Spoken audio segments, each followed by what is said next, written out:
You are on the rant chair, which is where for $5 I will rant about a topic of your choice. Click the link in the description to request a rant. This one comes from Speckobst. Rants about the PS2 not having a perfect ODE solution and how emulation is still far from perfect, especially when looking at the entire library of 4,000 plus games.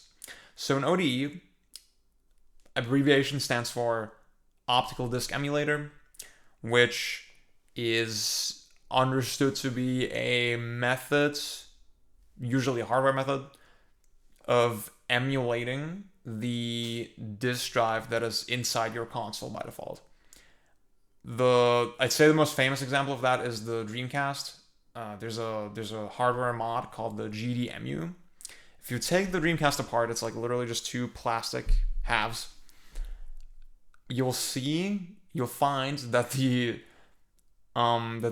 default disk drive is literally just in there with some screws and a ribbon cable.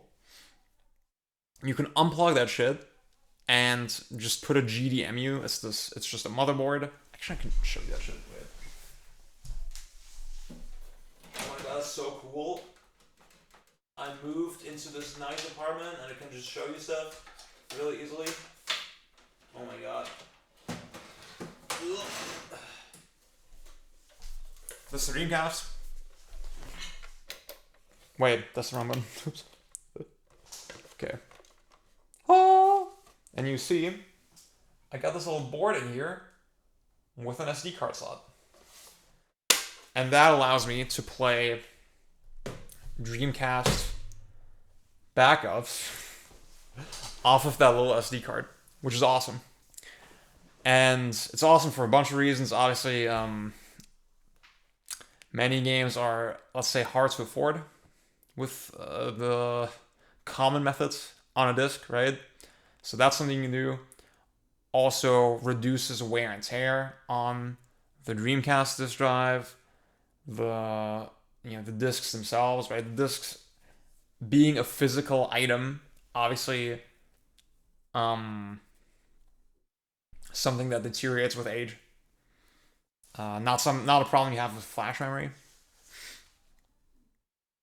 And it's just really convenient, right? So the PS2 is interesting because it's it's a total piece of shit. It's such a cursed fucking console with so many weird quirks and oddities and challenges to it.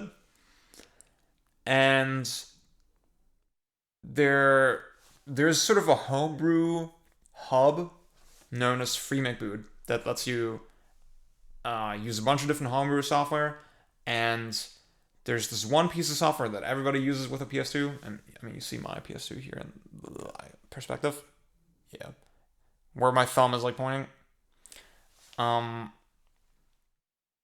That software is called OPL, Open PS2 Loader. An Open PS2 Loader can load either from the memory card, from the USB slots, so you can literally plug a USB hard drive into the PS2, or USB stick, flash drive, whatever.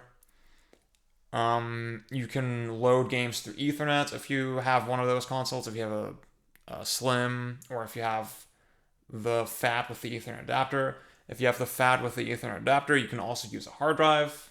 If you remember, Final Fantasy XI needed a hard drive to work.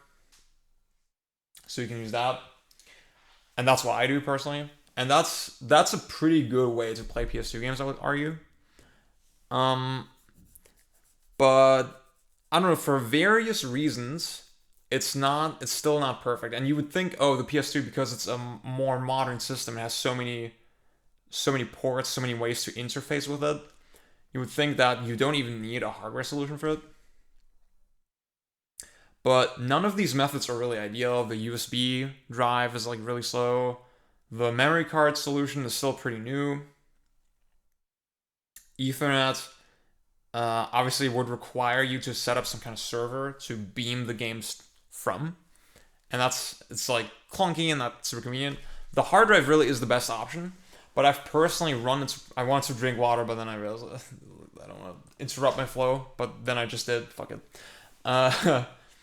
So one problem I've personally run into consistently is Klonoa 2. that game has weird issues with audio or just loading the game in general. And it it can sort of depend on the version of OPL that you use. It can depend on the type of hard drive that you use. I remember I had much better success through an Ethernet connection through a server than I do with my current. Like currently, I have a SSD in there, and it actually is less effective for playing the specific game. Did I actually? There's weird compatibility modes for OPL that are kind of badly documented, and it's always unclear which toggles you're supposed to use, which toggles are going to fix your game. I can't even remember if I found a solution. I couldn't tell you right now if I can actually play Clone 2 in this thing, which is kind of baffling. And that's a pretty big popular game on the most popular console of all time, right? So I think that's saying something.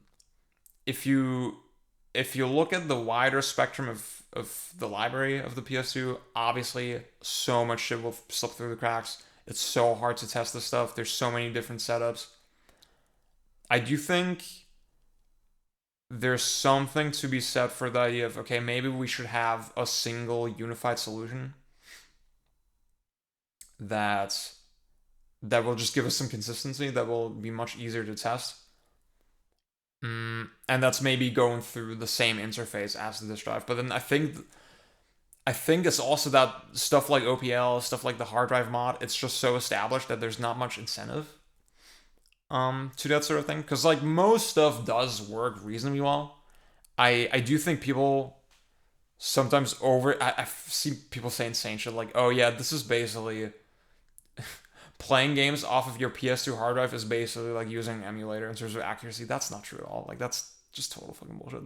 Now, PS2 emulation has improved fucking dramatically in recent years,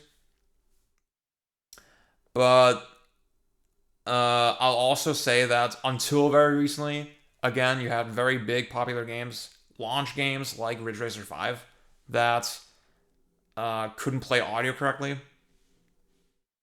I was out in the States. I didn't have for 3 months. I didn't have my PS2. I wanted to play Ridge Racer 5. I literally couldn't. I had the emulator set up, and I mean I was able to run and boot the game, but without the audio working correctly, it just was not. It was not a joyful experience.